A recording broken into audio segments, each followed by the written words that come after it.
नमस्कार आदाब, आप देख रहे न्यूज़ लाइन 24। अब सबकी निगाहें झारखंड इलेक्शन में टिकी हुई है और आज कांग्रेस के एक ऐसे दिग्गज नेता से आपकी मुलाकात करा रहा हूं जिनका ताल्लुक मधुपुर से है और कई दिनों से ये कांग्रेस से जुड़े हुए हैं। Sir, first of all welcome in our channel. अभी आप किस पोस्ट में हैं और क्या नाम हुआ आपका? जी, मेरा नाम फैयाज कसर हुआ। मैं मधुपुर विधानसभा का पूर्व प्रत्याशी कांग्रेस से रह चुका हूँ। नगर पालिका का पूर्व अध्यक्ष भी चेयरमैन रह चुका हूँ। साथ ही साथ झारखंड प्रदेश कांग्रेस कमेटी के सेक्रेटरी हूँ और अभी जामताड़ा जिला का चुनाव को देखते हुए कोऑर्डिनेटर भी बनाया गया मुझे। ये है फैयाज भाई की, चूँकि मधुपुर में जो आपका कैंडिडेट है, जाहिर सा बात है कि यहाँ पे जेएमएम का कैंडिडेट इलेक्शन लड़ेगी और लगभग उन्हीं का नाम तय है जो पहले मंत्री भी थे। ये नॉमिनेशन कब है आप लोग का? नॉमिनेशन 28 तारीख को है। 28 अक्टूबर को हम लोग नॉमिनेशन इंडिया गठबंधन के उम्मीदवार झारखंड मुक्ति प्रत्याशी हफीजुल हसन साहब करेंगे। इस बार का इलेक्शन कितना चैलेंज देख रहे हैं आप लोग? देखिए, इलेक्शन को तो चैलेंज के रूप में लेना ही चाहिए। कोई भी चीज़ हो, किसी को कमज़ोर नहीं समझना चाहिए। लेकिन रहा सवाल कि जो यहाँ के मंत्री हफीजुल हसन साहब ने जो काम किया, क्षेत्र का विकास किया है और जो हम लोग का झारखंड की जो सरकार, गठबंधन की जो सरकार थी, उसमें जो विकास का काम हुआ है या जनहित में जो काम हुआ है या जनता के लिए, उससे मुझे लगता है यहाँ की जनता बहुत आसानी से हम लोग को मधुपुर विधानसभा के साथ साथ झारखंड में एक बार फिर से गठबंधन की सरकार बनेगी। आपको अपोनेंट में तो बीजेपी है और बीजेपी के बारे में कहा जाता है कि काफ़ी दल बल और काफ़ी फोर्स से इलेक्शन लड़ती है और इधर इलेक्शन में हम लोग देख रहे हैं कि बीजेपी इंडिपेंडेंस कैंडिडेट को खड़ा करके वोट में सिंधमारी करती है, बहुत सा वोट को काट लेती है। मधुपुर के बारे में ये कहा जा रहा है कि यहाँ भी 2-4 मुस्लिम कैंडिडेट जो बीजेपी डेमी होंगे वो खड़ा होंगे, इससे कैसे निपटिएगा?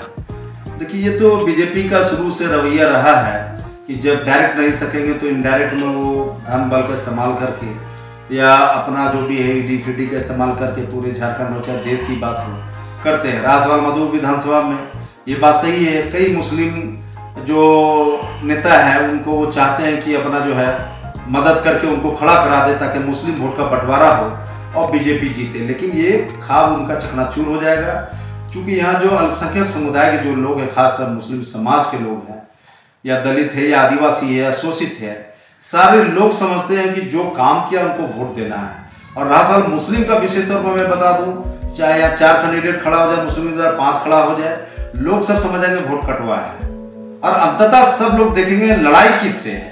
लड़ाई भारतीय जनता पार्टी से है, एक ऐसे पार्टी से जो सांप्रदायिक पार्टी है, जो कि ऊंच नीच की पार्टी है, जो कि जाति विशेष का काम करती है, जो कि लड़ाने का काम करती है, नफरत फैलाने का काम करती है।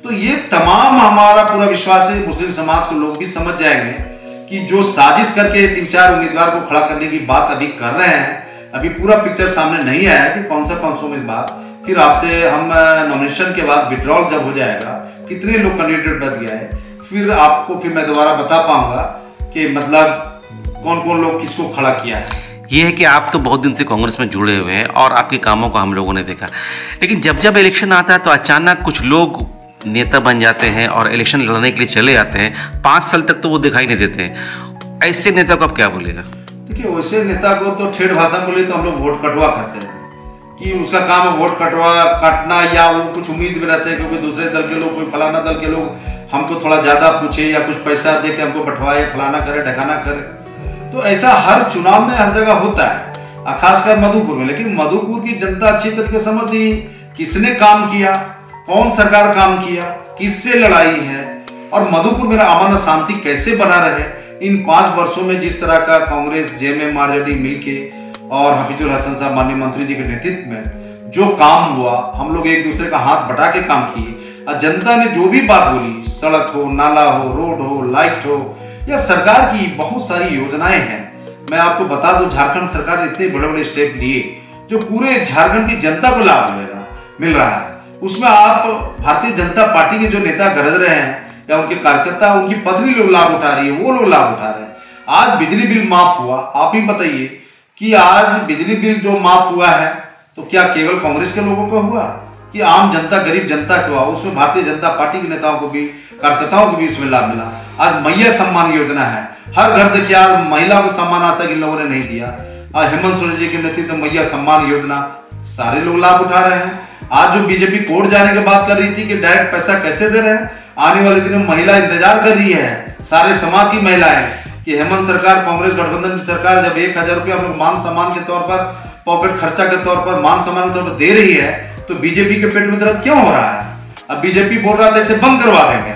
मैं तमाम मधुपुर विधानसभा ने पूरे झारखंड की महिलाओं से ये आग्रह करना चाहूंगी कि बीजेपी के नेता जब जाए तो उनसे ये पूछें कि झारखंड मुक्ति मोर्चा या गठबंधन की सरकार जब हम लोग को मान सम्मान के तौर पर 1000 रुपया दे रही है, मैया सम्मान योजना, तो आप लोग को पेट में दर्द क्यों? आप क्यों बंद कराने की बात कर रहे थे? आप क्यों कोर्ट जा रहे थे? आप क्यों पेपरबाजी कर रहे थे ताकि वो 1000 रुपया बंद हो जाए? ये सवाल आने वाले दिनों में करेगी। अगर मधुपुर की बात की जाए तो और ऐसी कौन से काम है जिसको आप लोग करना चाहेंगे जीतने के बाद? देखिए, जीतने के बाद बहुत सारे काम है, तो चूंकि देखिए काम तो सीमित नहीं होता, असीमित होता है, और निश्चित तौर पर अभी भी बहुत सारा काम है। जैसे कि अभी हम लोग को मधुपुर आने वाले दिनों में हम लोग जिला बनाना बहुत जरूरी है, ये तो रहेगा ही, और साथ ही साथ जो बहुत सारे अभी भी यहाँ पे ऐसे तो शिक्षा जगत में भी बहुत सारे यहाँ पे IIT कॉलेज खोला गया है और भी कॉलेज खुले हैं, अभी डिग्री कॉलेज मारगोंडा में हुआ है।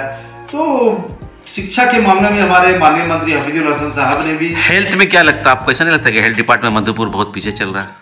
देखिए, हेल्थ का बराबर, चूंकि हेल्थ जो सेक्टर है बहुत बड़ा सेक्टर है और उसमें काम चल रहा है, लेकिन कुछ ना कुछ समस्याएं हैं, कुछ ना कुछ उसमें कमी है जिसे फुलफिल किया जा रहा है और लगातार इसमें प्रयासरत हैं। ये भी कहा जा रहा है कि मधुपुर में खिलाड़ियों के टैलेंट, अच्छे अच्छे खिलाड़ी हैं, लेकिन मैदान अवेलेबल होने की वजह नहीं कर यहाँ के लोग अपने टैलेंट को उभार नहीं पाते। नहीं, ये बात बिल्कुल सही है। स्टेडियम होना चाहिए। नहीं, बिल्कुल। मधुपुर फुटबॉल, क्रिकेट, ये सब खेल मधुपुर के दूर दूर पहले बंगाल और बिहार और झारखंड और उड़ीसा, यहाँ के फुटबॉल प्लेयर जो पुराने हैं वो लोग जाते थे और अच्छा नाम मधुपुर में फुटबॉल का था। धीरे धीरे खेल उठते गया, यहाँ समझिए नौजवानों का रुचि खत्म। जहाँ तक स्टेडियम की बात है तो अभी हर ब्लॉक में आप देखेंगे सरकार का जो भी स्कीम था उसमें हर ब्लॉक में स्टेडियम बनाने की बात था। अभी आप देखेंगे गड़िया ब्लॉक में एक स्टेडियम बना हुआ है और भी कई इस तरह हर ब्लॉक में 1-2 स्टेडियम बना है।